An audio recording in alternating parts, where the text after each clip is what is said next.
Salut et bienvenue sur NG Tech Lab. Moi, c'est Junior Zias. Aujourd'hui, on va apprendre à lire et comprendre la plaque signalétique d'un moteur asynchrone triphasé. Alors, à la fin de cette vidéo, tu sauras lire et comprendre toutes les informations d'une plaque signalétique de moteur électrique, que tu sois étudiant, technicien ou débutant. Alors, on va commencer rapidement avec un exemple concret d'une plaque signalétique. Sur cette plaque signalétique, nous voyons en numéro 1 la classe de rendement E3. Alors, elle indique la classe d'efficacité énergétique du rendement. E3 est égal à moteur à haut rendement. Consomme moins d'énergie pour la même puissance mécanique. En 2, nous avons la puissance nominale qui est exprimée en kilowatts. Alors, pour 3 kW, on évolue sur une fréquence de 50 Hz et pour 3,5 kW, on évolue sur une fréquence de 60 Hz. La puissance, là, c'est la puissance mécanique utile fournie par le moteur à l'arbre. En 3, nous avons le numéro de série SN.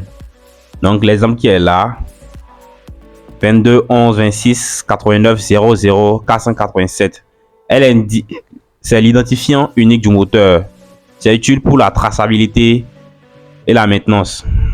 Ensuite, en 4, nous avons le type du moteur AGM 3EL 100L2A, ce qui désigne, c'est une désignation du constructeur, série, la taille et un nombre de pôles. Alors, nous avons une taille de 100 litres pour la carcasse et 2 pôles. En 5 ans, nous avons la tension nominale qui est en volts et le couplage. Donc, lorsqu'on fait un couplage triangle, la tension urbaine de chaque roulement, qui doit être appliquée à chaque roulement, bien sûr, c'est 230 volts.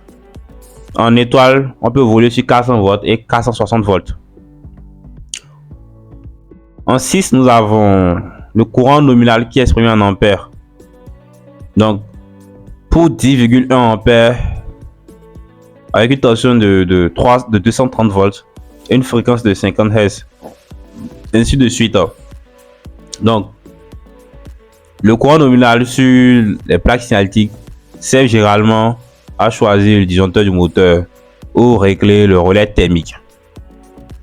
Bon, en 7, nous avons la fréquence du moteur ou du réseau, du moins, la fréquence du réseau compatible au moteur. Donc 50 Hz et 60 Hz.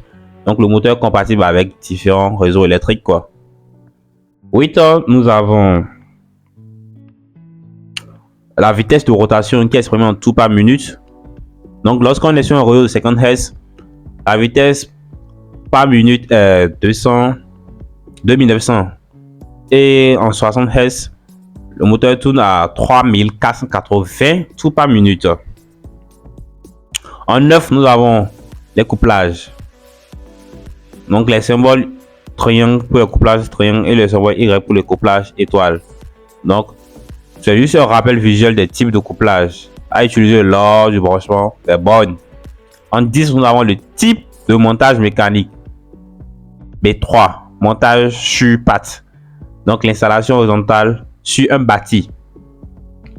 En 11, nous avons la norme SI, système international, indique que les grandeurs sont exprimées en unité du système international. En 12, la marque, c'est la marque du moteur. Donc on peut dire la marque du fabricant du moteur, bien sûr.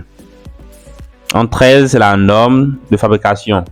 Donc la norme ici, c'est UEC 634. En 14, c'est le pays de fabrication. Ici, c'est un moteur made in Turquie. En 15, nous avons le facteur de puissance, le COSFI, qui est de 0,86 ici. Donc, c'est un bon facteur de puissance. Faible consommation d'énergie réactive surtout. En 11, nous avons l'indice de protection, l'IP55. Donc, protection contre la poussière. Et l'autre 5, protection contre les jets d'eau. En 17, nous avons le type de moteur. c'est un moteur triphasé 3 avec le symbole alternatif MO. Et aussi sans oublier les rendements qui sont pas numérotés. Donc les rendements qui sont là, on a à pleine charge 4 sur 4, ce qui implique 87,1%. À 3.